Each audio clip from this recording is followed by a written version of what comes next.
Hello YouTube. This video provides a history and clarification of agnostic atheism, a specific philosophical position. This presentation is meant to be used to explain the history of agnostic atheism, as many people are confused of the term and often see it as a contradiction. We'll begin by exploring the history of this concept, which covers its origins and how it has progressed to modern times. First, let's define the core components. Atheism addresses belief, broadly defined as the lack of belief in a god or gods.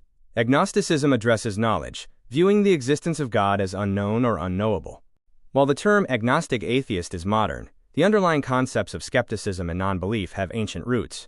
Examples include Carvaka in India and Protagoras in Greece. During the Age of Enlightenment, figures like David Hume and Baron d'Holbach further developed these ideas. Hume's work presented skeptical arguments against traditional proofs of God, while d'Holbach openly advocated for atheism and materialism. In 1869, Thomas Henry Huxley coined the term, quote, agnostic. He used it to describe a principle of inquiry, asserting that one should not claim certainty without logical evidence, rejecting unjustified claims to knowledge from any stance.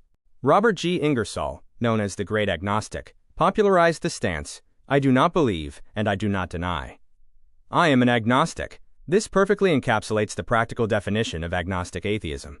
The formal term, agnostic atheist, was first used in 1887 by philosopher Robert Flint.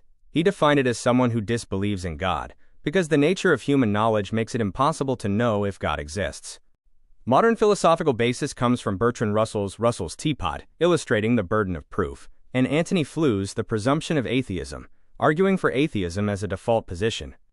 To summarize the history at a glance, we moved from ancient skepticism around 500 BCE, through the Enlightenment, to Huxley coining agnostic in 1869, and Flint coining agnostic atheism in 1887. To clarify these positions, we can use a two-question model. The first question is about belief. Do you believe in a God? The second is about knowledge. Do you know if a God exists?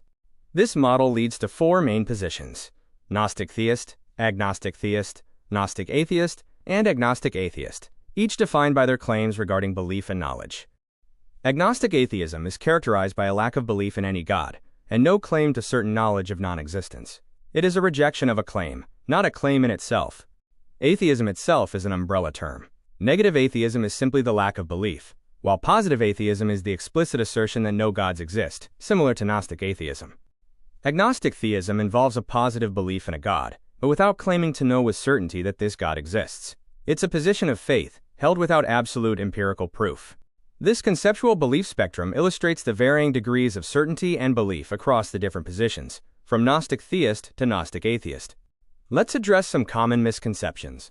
Agnosticism isn't a third way, but relates to knowledge. Also, atheism isn't always a certain claim that no gods exist. Most atheists are agnostic atheists. Key takeaways include understanding agnostic atheism as lacking belief without claiming certain knowledge, and agnostic theism as holding belief without claiming absolute proof. Thank you for watching this video. We appreciate your time. Here are the image sources used in this video.